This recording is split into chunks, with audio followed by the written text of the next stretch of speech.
Comenzamos con la entrevista que tenemos hoy día programada, ¿cierto? Ya está conectada ahí para conversar con nosotros Carolina Alday Mondaca, ¿cierto? Ella es doctora en psicología y académica de la Escuela de Psicología de la Universidad Católica del Norte, con quien vamos a hablar un interesante tema, ¿cierto? Que es experiencias de maternidad y paternidad de personas de la diversidad sexoafectiva y de género. ¿Cómo está, Carolina? Bienvenida.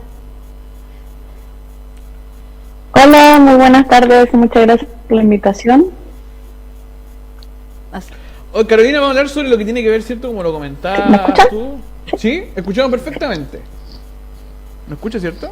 Ahí creo que se le pegó la... Sí, ahí nos está escuchando. Ahí estamos. Sí. Oiga, Carolina, le vamos a preguntar sobre, bueno, estamos hablando sobre maternidad y paternidad de las personas, ¿cierto?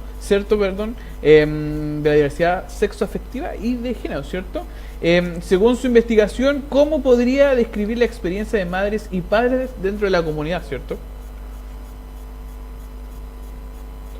Bien, en la investigación que realicé encontré que hay aspectos que son similares a los de las experiencias de maternidad y paternidad de personas cisgénero y de orientación heterosexual, pero también hay aspectos que son más complejos, sobre todo por respecto a la discriminación y los problemas legales de no reconocimiento de relaciones digamos parentales y también conyugales. Entonces, en ese sentido tenemos como un futuro un poco más promisorio, dada por ejemplo la aprobación de la ley de matrimonio igualitario, que era una demanda que se tenía hace tiempo y que obviamente afecta en el reconocimiento de las relaciones parentales de las personas de la diversidad, como por ejemplo una madre que yo entrevisté que fue madre a través de fertilización in vitro, pero fue su pareja la que era mamá biológica. Entonces, por ejemplo, ella no podía viajar con sus hijos fuera del país porque no estaba reconocida esa relación. Sin embargo, hoy, a partir de la aprobación de la ley de matrimonio igualitario, estas relaciones se reconocen y por lo tanto se protegen, así como todas las relaciones familiares que deberían ser protegidas y acompañadas en el ámbito social. Carolina, y si lo comparamos con otros países, ¿cuáles son las similitudes, cuáles son las diferencias que existen entre Chile, ¿cierto?, y los demás países, especialmente con Latinoamérica, también queremos conocer? Sí, mi investigación incluyó personas de Chile, Colombia y México. Entonces hicimos un camino de Norteamérica, Centroamérica y América. Y hay algunos aspectos que son culturales que atraviesan toda Latinoamérica, por ejemplo las dificultades que hay en el reconocimiento de las personas de la diversidad a partir de la socialización que hubo con los ideales del modelo cristiano, que fue el que trajo el pueblo español cuando ocupó Latinoamérica. O una diferencia que hay, por ejemplo, con los pueblos originarios de Latinoamérica, que generalmente reconocían la diversidad y eso permitía una convivencia mucho más saludable, que no se está dando hoy en día muchas veces por estas creencias religiosas que luego influyen en aspectos legales o sociales. Eso es algo que hubo en común. Y las diferencias tienen que ver, por ejemplo, con lo que les decía recién de la legalidad.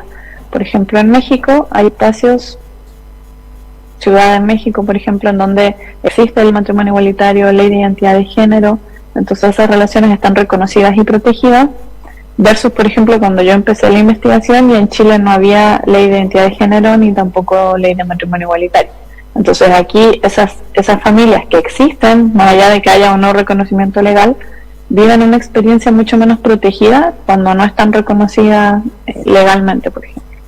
No, y claro, es una realidad sumamente complicada porque, como decía ahí Carolina, estos niños ni adolescentes que eran hijos pasaban a quedar en el aire si uno de los dos progenitores fallecía, ¿cierto? O padre o madre fallecía. No había nada que lo respaldara, ¿cierto? Y la otra parte, que quizás no era progenitora, quedaba en el aire. Claro, ahí siempre se veía perjudicado. Claro, entonces no tenía ni voz ni voto en temas, por ejemplo, como la salud, educación, siempre se le da a otro familiar, era complicado el asunto. Carolina, ¿y cómo se ve desde el aspecto, desde lo laboral, por ejemplo, elementos como los permisos para, no sé, que siempre ocurren con los padres y madres, ¿cierto? Los prenatal, los postnatal, ¿cierto? Incluyendo también incluso a las personas trans. ¿Eso está hoy un poco más regulado o se deja simplemente a la libertad del empleador? A partir de la ley de identidad de género, que fue un avance bastante grande para las personas trans, sin embargo, claro, el reconocimiento de la filiación corre por un carril un poco diferente. Entonces el reconocimiento de la relación papá-mamá hacia los niños y las niñas no estaba hasta ese momento, previo a la aprobación de la ley de matrimonio igualitario, reconocido. Entonces, si bien la persona trans podía tener su identidad de género, eso no necesariamente influía en que pudiera ser reconocida su relación parental con niños o niñas de las cuales se estuviera haciendo cargo. Entonces, cuando hay avances legislativos, eso tiene un impacto muy profundo en la vida y en las experiencias de las personas. Eso, por ejemplo, generaría ya que hoy en día las personas puedan, por ejemplo, traspasar los permisos, los días de permiso postnatal, por ejemplo, como les decía yo recién, de que puedan viajar fuera del país, contando con ese reconocimiento de la relación materna o paterna. Así es que, si bien todavía la ley de matrimonio igualitario hay algunos aspectos que se deben de organizar, digamos, por ejemplo, que hay una aprobación de una ley, hay una serie de procedimientos posteriores a eso, pero obviamente la aprobación de la ley genera que ya todos los demás mecanismos, por ejemplo, lo que es Sename, los sistemas de protección de menores, etcétera, se puedan ajustar a esta normativa más general. Carolina, y la ley laboral, todo lo que es trabajo, etc. Estamos con algunos problemas de internet, ¿cierto? Sí, es que ya como más, un poco con retraso, un poco algunas palabras, pero ahí vamos entendiendo, ¿cierto? Y Carolina, te quería preguntar, ¿cierto? Estamos hablando, ¿cierto?, de algunos hechos puntuales, pero me gustaría también saber si existen diferencias, por ejemplo, también en los niños, ¿cierto? Tanto de padres y madres heterosexuales con los hijos de la comunidad LGBT. También en el transcurso de su vida. Bueno, hay algunas suspicacias, ¿cierto? En general, por parte de la gente que es un poco más contraria a esto, más conservadora, claro, que dicen que lo homosexualizan. Ah, claro, pero eso ya es un nivel de ignorancia tremendo, pues, ¿cierto? Claro, entonces pero a la vez también en el hecho también emocional del niño, ¿cierto? Porque a veces se ve expuesto a temas de discriminación, de bullying también, claro, pero lo queremos conocer de sus palabras, Carolina. Los estudios a nivel internacional han demostrado que no hay diferencia en los niños y las niñas que son criados por distintos tipos de familias. ¿Ya? En primer lugar, hay que establecer que las familias siempre han sido diversas, o sea, no hay un solo tipo de familia. Hay muchas personas que son criadas por su mamá y su abuela, por su papá y su tía, por una mamá, un papá solo, por abuelos, por familias más grandes que incluyen a primos, a tíos. Entonces, pensar como que hay un solo tipo de familia ya es un error, porque las familias siempre han sido diversas, ¿ya? Entonces, ¿qué lo impacta en la vida de los niños? Generalmente es el entorno social en el cual se desenvuelven, que ojalá sea lo más amoroso y lo más contenedor posible, ¿sí? Entonces, si lo pensamos, por ejemplo, respecto al tema del bullying, los niños y las niñas pueden ser víctimas de bullying por múltiples razones, ya por su color de piel, por su peso, su procedencia, por si se les atribuye que pertenecer a una etnia, o por si se consideran de una familia diferente. Entonces hay como múltiples razones por las cuales un niño o una niña podría ser, por ejemplo, víctima de bullying. Y lo que tenemos que tender más bien es como a avanzar hacia unas sociedades que sean menos violentas, pero a nivel general, digamos, que ninguna razón dé pie a, por ejemplo, maltratos, discriminación, violencia, ni en la forma en cómo es tu familia, ni tu color de piel, ni tu apellido, ni tu ascendencia, ni tu etnia, ni tu raza, etc. Entonces, digamos que más que depender del tipo de familia del que uno proviene, la discriminación muchas veces tiene que ver con distintos factores sociales que ojalá podamos trabajar todas las personas para poder eliminar todos los tipos de violencia, ¿no? Los que están dirigidos hacia la población LGBT, los que están dirigidos hacia las poblaciones, por ejemplo, los originarios, y bueno, todas las otras que también conocemos que existen y que lamentablemente todavía ocurren. Carolina, y respecto a la percepción de la comunidad en general, ¿cierto? Del ciudadano de a pie, respecto a estas familias, ¿cierto? ¿Se ha abierto un poco más la mente o estos avances han quedado solamente en el papel y no han ayudado mucho a que la gente común y corriente pueda entender que quizás, como dices tú, hay distintos tipos de familias, ¿cierto? Exacto. Ha avanzado un poco más eso y lo digo, por ejemplo, hay una crítica que siempre hago en los medios de comunicación, que somos buenos para los clics, ¿cierto? Para generar comentarios y siempre nos falta la noticia de un hombre trans, ¿cierto? Que está embarazado, ¿cierto? Y es la típica que ponen los medios de comunicación para generar reacción a través de redes sociales y obviamente eso genera los chistes, ¿cierto? Los comentarios. Uno al leer los comentarios se da cuenta de la falta de información y de Claro. educación que hay en mucha gente. Sí, Con entonces respecto a estos temas y mucho más incluso, o el abrir la mente, como dice Carolina, en el caso de que las familias son diversas. claro. Carolina, no sé tú cómo ves eso. Sí, mira, en realidad en Chile específicamente las personas están, digamos, incluso adelantadas a lo que fue la ley.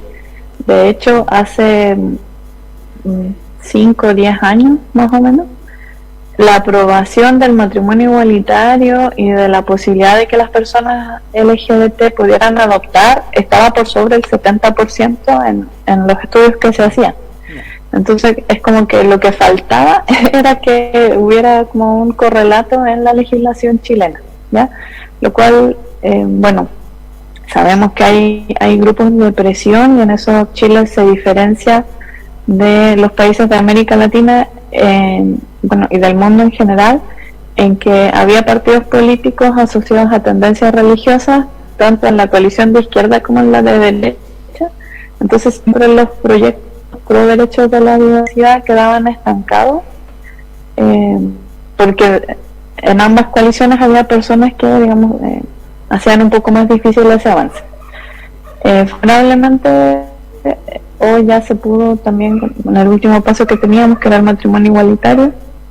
Así es que, les decía, tenemos mucha esperanza de que eso, digamos, acompañe al cambio social que ya estaba instalado.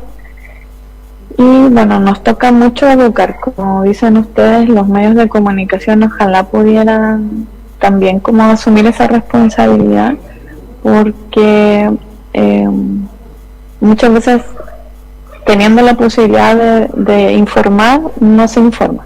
¿Sí? Me acuerdo, hace unos días leí una noticia que decía que una mujer trans había dejado embarazadas a unas reclusas que estaban personas privadas de libertad, y que dado ello le habían trasladado a la sección de hombres.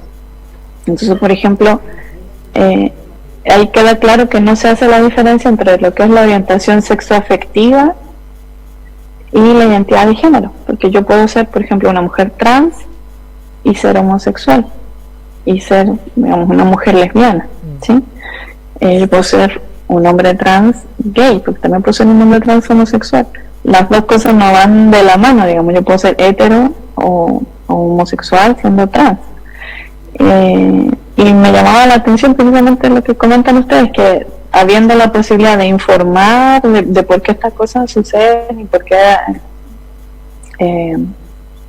era incorrecta la decisión de trasladar a la persona nuevamente a la sección de hombres, porque su identidad de género no tiene nada que ver con su orientación sexual, son dos que van por caminos diferentes en lo que es el desarrollo de la personalidad. En medio solamente como que tenían el titular y ya con eso se generaban clics, conversaciones, etcétera. Entonces sí, me parece importante que los medios de comunicación ojalá puedan tomar igual esa responsabilidad que les toca, informar y educar de repente también sobre estos temas. Claro, es importante tener esos 3 puntos, ¿cierto? Que son de los medios de comunicación que debiera ser entretener, informar y educar. Claro.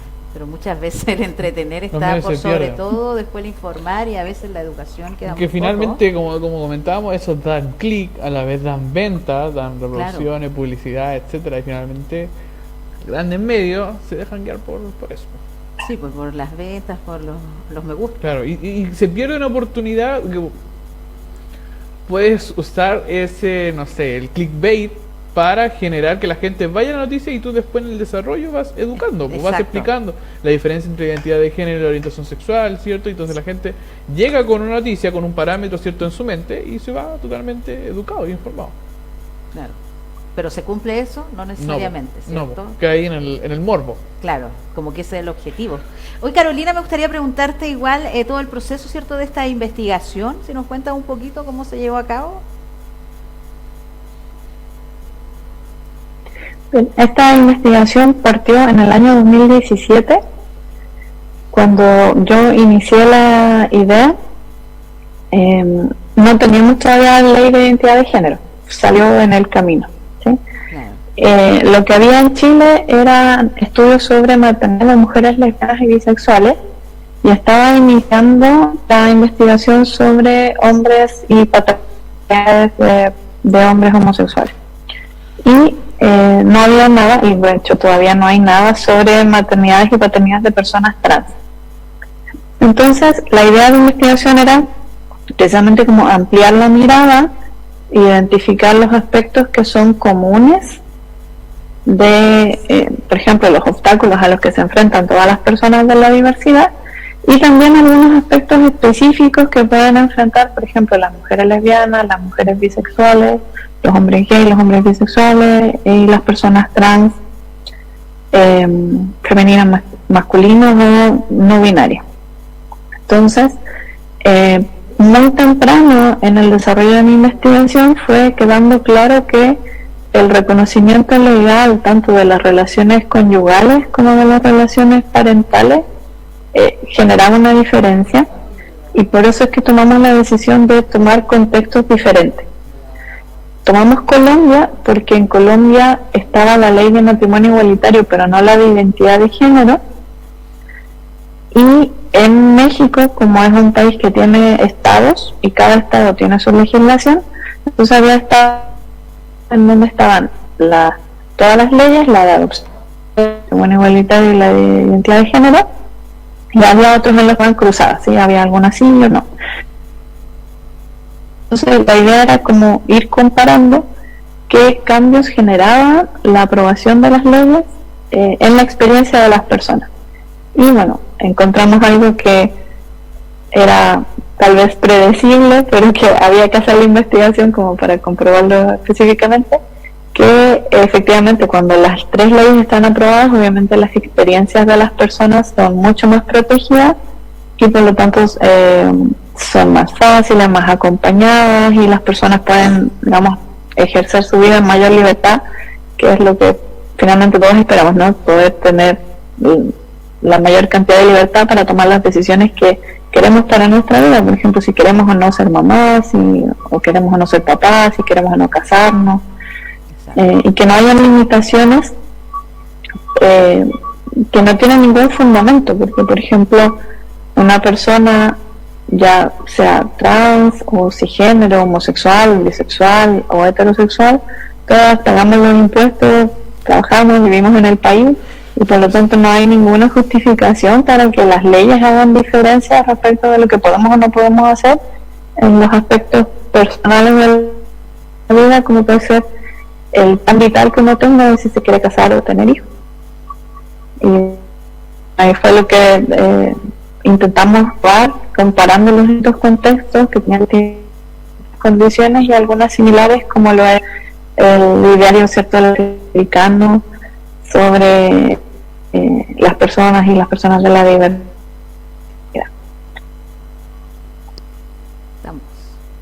Bueno, Carolina, le damos las gracias, ¿cierto?, por este contacto, conocer más de esta investigación, ¿cierto?, que usted ha realizado con respecto al tema, ¿cierto?, que estábamos analizando el día de hoy. Muchas gracias, estamos en contacto. Muchas gracias a ustedes por la invitación. Cuídense, chao, chao. Sí, estamos hablando con Carolina Alday sobre maternidad por parte de la diversidad sexoafectiva y de género.